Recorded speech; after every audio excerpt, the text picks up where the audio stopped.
Hey guys, LevelCap here, and today we're going to take a look at the top 10 most iconic first-person shooter multiplayer maps of all time. Now these maps aren't just the best looking or the most fun to play, they're the maps that best represent their era in the games that they're from. Starting off with number 10 on the list is 2 Fort. This is Team Fortress's oldest map. It was featured in the original Team Fortress Quake mod, which itself was originally based on a Doom map. Over the years, it's been tweaked and updated to become the game's most recognizable and fundamental map.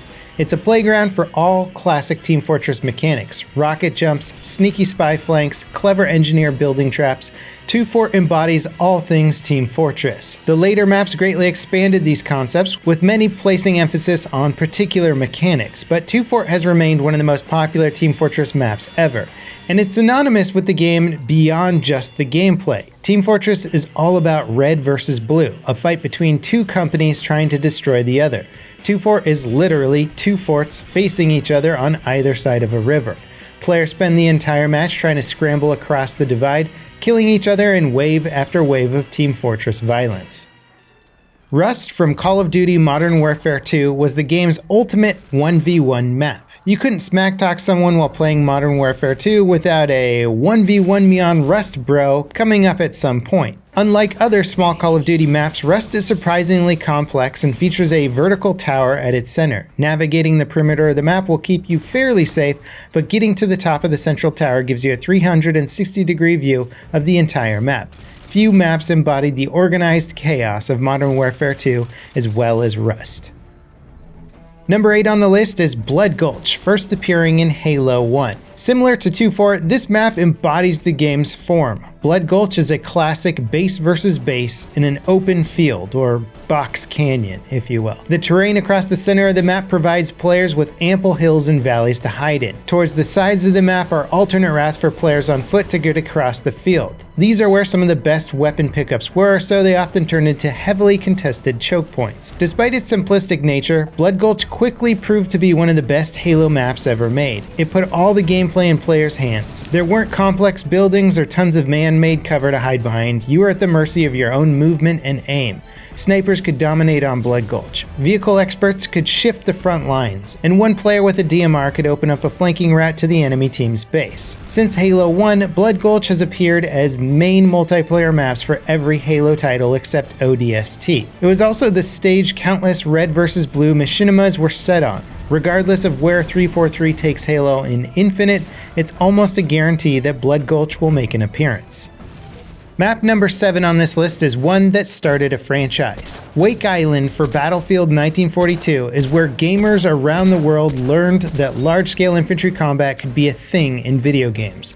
It was the right blend of open-ended sandbox gameplay with focused objectives and fortified positions. Initially featured in Battlefield 1942's demo, it was literally the first way you could play the game. Over the years, it's been featured in multiple Battlefield titles. It even appeared in Battlefield 5 with a more complex and expanded layout.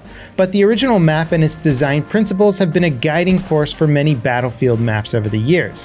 While Operation Metro embodied the high-tension infantry combat Battlefield can offer, Wake Island offers players a huge diversity of gameplay options. You could roam the island with a tank, take a plane into enemy territory, swim across the map's massive ocean expanse for a sneaky flank, and more.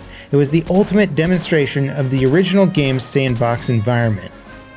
Number 6 on this list takes things to a slightly more modern time. PlayerUnkown's Battlegrounds' initial map, ERANGEL, basically defined an entire genre of gaming. A massive 8x8 kilometer island complete with mountains, forests, towns, small outskirts, bridges, waterways, provided players with nearly limitless exploration, hiding spots, and obstacles to overcome. And 3 years later, after players know the map like the back of their hand, it's still one of the game's most popular fighting locations. ERANGEL really became the training grounds for so many Battle Royale players today.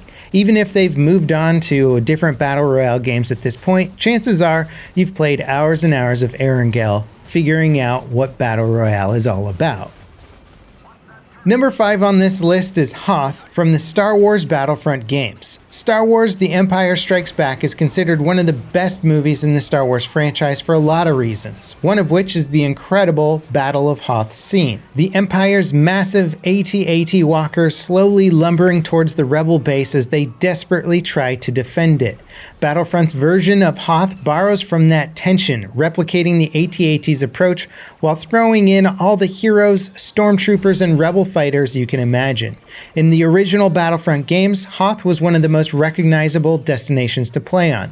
DICE's reimagining of the franchise kicked off in 2015, and the E3 gameplay trailer showcasing Hoth set the stage for an epic battle and one of the game's best maps. And even though the 2015 Battlefront game had its flaws, Hoth was not one of them. It was epic, it recreated the battle scene down to every last little detail, and allowed you to experience what it was like to fight on either end of that battle, whether you were an infantry, Darth Vader, or piloting a giant AT-AT. Battlefront 2 further built upon that experience with expanded areas of the Hoth base and made sure that fans of the Battlefront franchise will always remember Hoth as one of the most iconic and memorable battles.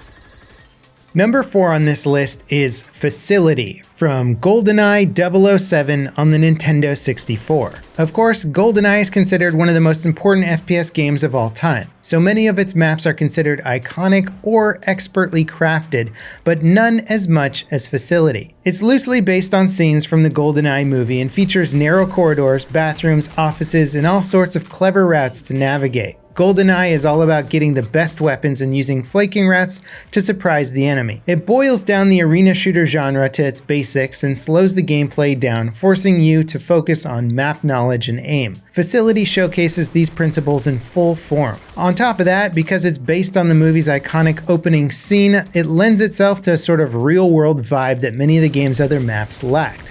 Facility didn't just have great design or gameplay, it also felt like a proper James Bond location. Number 3 on this list is Unreal Tournament's Facing Worlds. Considered by many to be the perfect arena shooter map, Facing Worlds took the genre to new heights, literally. It's a small asteroid set in space in orbit of planet Earth with other celestial bodies moving around it. There's 2 bases on the asteroid. The path between these bases is a mirrored hill with a big hole cut out in the center. There's no guardrails or anything to stop you from flying off into the void. Facing World is both Unreal's most punishing and most satisfying map. There's nothing quite like sniping into the other team's base or pushing up the iconic center path only to get annihilated by a Redeemer and have your body blasted into space. The Redeemer is Unreal Tournament's player-controlled thermonuclear weapon, just in case you were wondering. Probably the most interesting thing about Facing Worlds is its simplicity. So many multiplayer maps cram details and geometry into every square inch. While Unreal's devs were obviously limited by the technology of their day, Facing Worlds is still simplistic compared to even other maps for Unreal Tournament. The bases are multi-level structures, but beyond that, the map is 2 paths and nothing else. Like 2-4 and Blood Gulch, Facing Worlds puts your skills as a player before anything else. But unlike those 2 maps, there's no flanking routes or clever cover to utilize. Every gunfight comes down to superior aiming skill and movement. Number 2 is a map so iconic, it's hard to imagine a Call of Duty game without it. NUKETOWN from Black Ops 1 is one of those classic base versus base maps that on paper doesn't seem like much, but in practice it's an incredible experience. Set in a nuclear test site, NUKETOWN was one of the defining maps of the original Black Ops. While many of that game's maps were large and complex, NUKETOWN was a laser-focused, close-quarters map that rewarded smart play with massive kill feeds and devastating kill streaks. It supported all of the game's modes and actually made them all work quite well. There's a ton of great maps in Call of Duty's history, but NUKETOWN is definitely the most iconic. It embraces the wacky arcade shooter philosophy while also being a tightly designed kill box, complete with white picket fences and creepy mannequins. Since Black Ops 1, it's appeared in every Black Ops game to date. It was even its own area in the Battle Royale mode for Black Ops 4. Now, number 1 on this list should honestly come as no surprise to first-person shooter fans. Dust 2. What else is there to say? It's a sequel to Dust, one of Counter-Strike's best maps for its time, and the sequel ended up being even better. There's no more popular CS map out there. Sure, other maps might be prettier or feature more exciting designs, but Dust 2 is the most classic and refined Counter-Strike map ever made. Released in 2001, it's appeared in every version of the game since, and every appearance proves it to be the game's best map. Even in CSGO, with its incredible roster of Mirage, Cache, Inferno, Overpass, Nuke, and other standout maps, Dust 2 is still the most iconic. Its angles, spots, and layouts are ingrained in Counter-Strike pros at every level.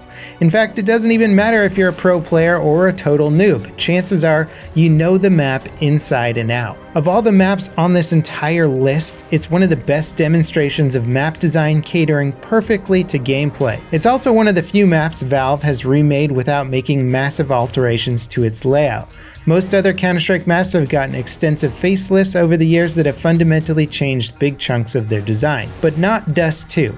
Heck, Valve changing the door models on Dust 2 a few years ago was considered game-breaking at the time. Dust 2 and Counter-Strike are inseparable, and so is its memory for millions of gamers around the world. And that wraps it up for my top 10 most iconic FPS maps list. What do you guys think of this list? Are there some maps out there that you think should have been on here?